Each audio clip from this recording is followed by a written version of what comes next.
السلام علیکم ورحمۃ اللہ وبرکاتہ۔ بہت سے اللہ کے نیک بندے ایسے ہیں جو راتوں کو جاگتے ہیں، تمام دنیا سوئی ہوتی ہے، رات کی تاریکی ہوتی ہے، اندھیرا ہوتا ہے، لیکن چند اللہ کے نیک بندے ہوتے ہیں، وہ رات کو اٹھ کر اللہ کے سامنے کھڑے ہوتے ہیں۔ یہ کوئی دنیاوی غرض سے نہیں ہوتے، کسی دولت کے لیے، مال کے لیے نہیں ہوتے، بلکہ اللہ کی رضا کے لیے رات کے آخری پہر میں اٹھ کر اللہ کے سامنے کھڑے ہوتے ہیں۔ اور نیک لوگوں کی اور کامیاب لوگوں کی یہ نشانی ہے کہ وہ ہمیشہ اللہ کے سامنے کھڑے ہوتے ہیں، اللہ کے سامنے اپنی دعائیں رکھتے ہیں اور تہجد اور استغفار کو اپنی عادت بنائے رکھتے ہیں۔ یہ نیک لوگوں کا بہترین ہتھیار ہے کہ وہ تہجد پڑھ کے اللہ تبارک و تعالیٰ سے اپنی حاجتیں پوری کروا لیتے ہیں، اپنی ضروریات پوری کروا لیتے ہیں، اللہ سے تعلق جوڑ لیتے ہیں۔ تو تہجد اور استغفار یہ انسان کو کیسے فائدہ دیتے ہیں، انسان کی تقدیر کو کیسے بدلتے ہیں، آج کی ویڈیو میں ہم جاننے کی کوشش کریں گے۔ دیکھیں، اللہ تبارک و تعالیٰ نے قرآن پاک میں فرمایا ہے کہ رات کے آخری حصے میں، رات کے کچھ حصے میں اٹھ کر تہجد پڑھو۔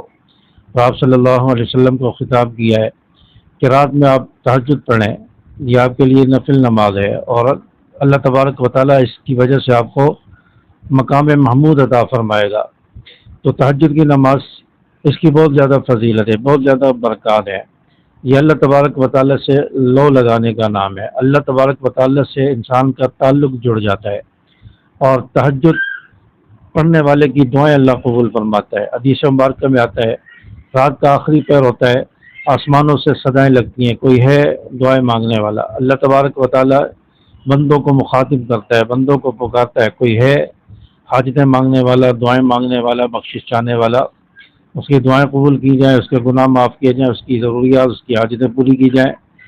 تو جب بندہ اٹھ کر اللہ کے سامنے روتا ہے، گڑ گڑاتا ہے، تو اس وقت اللہ تبارک و تعالیٰ اس کی دعاؤں کو قبول کرتا ہے اور اس کی ضروریات کو پورا کرتا ہے۔ آج بہت سارے لوگ یہ کہتے ہیں کہ رزق اور سکون جو ہے وہ محنت سے حاصل ہوتا ہے۔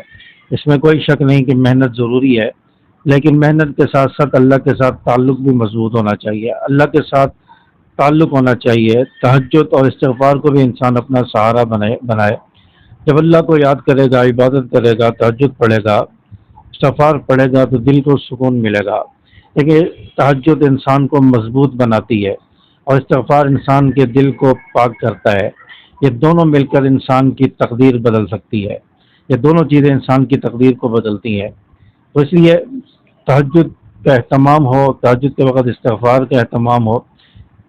اللہ کے بہت سارے نیک بندے ایسے ہیں، بزرگ گزرے ہیں، جو آج بھی رات کے آخری پہر میں اٹھتے ہیں، یا آدھی رات سوتے ہیں، آدھی رات میں اٹھتے ہیں، اللہ کے سامنے رو رو کر اللہ سے اپنی حاجتیں مانگتے ہیں، اپنی دعائیں مانگتے ہیں، اور پھر اللہ تعالیٰ ان کی دعائیں پوری فرماتا ہے۔ حضرت عمر بن عبدالعزیز ایک مشہور تابعی ہیں، اور حضرت عمر بن عبدالعزیز رحمۃ اللہ علیہ کے بارے میں آتا ہے کہ راتوں کو اٹھ کر اللہ کے سامنے روتے تھے، تو اللہ تعالیٰ ان کے رونے کو پسند فرماتا تھا اور ان کی دعائیں قبول ہوتی تھیں۔ اور ایک وقت کے بہت بڑے ولی تھے، بہت بڑے تابعین میں ان کا شمار ہوتا ہے۔ اسی طرح حضرت امام ابو حنیفہ رحمۃ اللہ علیہ یہ فقہ کے بہت بڑے امام ہیں، ہم حنفی کہلاتے ہیں، اور حضرت امام ابو حنیفہ رحمۃ اللہ علیہ کو مسائل میں، فقہ میں فالو کرتے ہیں۔ تو حضرت امام ابو حنیفہ رحمۃ اللہ علیہ کا معمول تھا کہ پوری رات جاگتے تھے، عبادت میں گزارتے تھے، پوری رات اللہ کو یاد کرتے تھے۔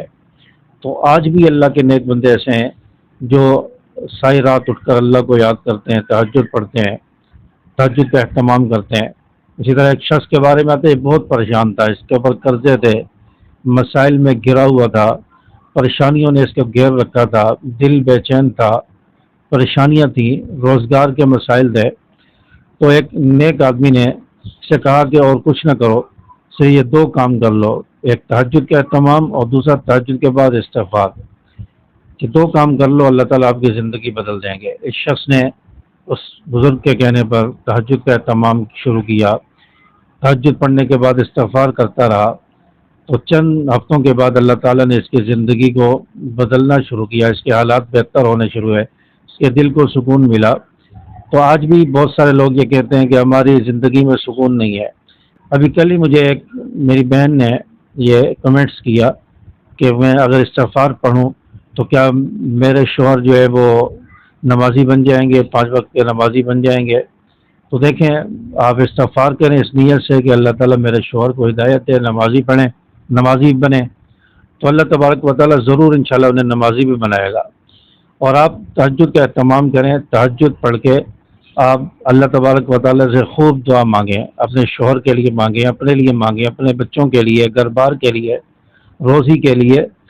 تو آپ تہجد میں دعا مانگیں، استغفار بھی کریں، پھر اس کے بعد دعا مانگیں، تو اللہ تعالیٰ ہو سکتا ہے کہ آپ کے شوہر کو بہت جلد نمازی بنا دے، آپ کی دعائیں قبول ہو جائیں۔ تو آپ یہ عمل کریں تو انشاءاللہ اللہ تبارک و تعالیٰ آپ کے شوہر کو بھی نمازی بنائیں گے، آپ کے حالات بھی بہتر ہوں گے، آپ کی زندگی بھی بدلے گی۔ تو تہجد کو آپ جو ہے اپنا ہتھیار بنا لیں۔ تہجد ایک بہترین ہتھیار ہے انسان کی حاجتیں پوری کروانے کا، انسان کی ضروریات اور مشکلات دور کرنے کا۔ تو اگر آپ چاہتے ہیں کہ ہماری زندگی میں سکون آئے، برکتیں آئے، رزق میں برکت ہو، ہماری دعائیں قبول ہوں، تو تہجد کا اہتمام ضرور کریں، اور تہجد کے بعد استغفار ضرور پڑھیں، کم از کم 100 مرتبہ استغفار ضرور پڑھیں، زیادہ پڑھنا چاہیں تو زیادہ بھی پڑھ سکتے ہیں۔ تہجد 2 رکعت سے پہلے شروع کریں، آہستہ آہستہ جب عادت بن جائے تو اس کو بڑھاتے جائیں، 4 رکعت، 6 رکعت، جتنی آپ بڑھا سکتے ہیں۔ تو 2 رکعت سے آپ تہجد شروع کریں، استغفار کریں، پھر خوب اللہ سے رو رو کر دعائیں مانگیں، اللہ تعالیٰ ضرور آپ کی تقدیر کو بدلے گا، اللہ تعالیٰ آپ کے حالات کو بدلیں گے۔ تو اس لیے تہجد کو آج سے اپنا ہتھیار بنا لیں۔ اور تہجد یہ کیسے پڑھنی ہے؟ نیت کریں گے، میں نیت کرتا ہوں، خواتین ہے تو میں نیت کرتی ہوں 2 رکعت نماز تہجد واسطے اللہ تعالیٰ کے، نیت کبیر تعلیمہ کے اگر نیت باندھ لیں گے، پھر آپ جیسے عام نمازوں کے اندر آپ تلاوت کرتے ہیں ویسے ہی تلاوت ہوگی، ثنا ہوگی، اعوذ باللہ، بسم اللہ، سورۃ الفاتحہ کی تلاوت، پھر سورت ملائیں گے، پھر رکوع اور سجود ہوں گے، اور تسبیحات جو رکوع اور سجدے کی ہیں وہ پڑھیں گے، پھر دوسری رکعت، پھر 2 سجدے کرنے کے بعد دوسری رکعت کے لیے تکبیر کہتے ہوئے کھڑے ہو جائیں گے، پھر سورۃ فاتحہ سے پہلے بسم اللہ، پھر سورۃ الفاتحہ سورت ملائیں گے، پھر رکوع و سجود ہوں گے، پھر اتحیات ہوگی، درود شریف ہوگا، دعا ہوگی، اور نماز سلام پھیر کے ختم کر دیں گے۔ یہ 2 رکعت ہو گئی، بالکل اسی طرح پڑھیں گے، صورتیں بھی وہی پڑھیں گے۔ تو آپ پھر سلام پھیرنے کے بعد استغفار کی تسبیح پڑھ لیں، اس کے بعد خوب اللہ سے لو لگا کے توجہ کے ساتھ دعا مانگیں، تو آپ کی انشاءاللہ تقدیر بدلے گی۔ اگر آپ چاہتے ہیں ہماری زندگی بدلے، ہماری تقدیر بدلے، ہمارے رزق کے مسائل حل ہوں، پریشانیاں دور ہوں، تو آج سے تہجد کا اہتمام کر لیں، انشاءاللہ بہت جلد اللہ تعالیٰ آپ کو تہجد کی برکات نصیب فرمائیں گے، دل کو سکون ملے گا، اور روحانی کیفیات آپ کو طاری ہوں گی۔ تو امید ہے کہ میری بات آپ کو سمجھ آئی ہوگی، ویڈیو اچھی لگی ہو تو اس کو اپنے دوستوں کے ساتھ شیئر کریں، لائک کریں، چینل کو سبسکرائب کر لیں۔ السلام علیکم ورحمۃ اللہ۔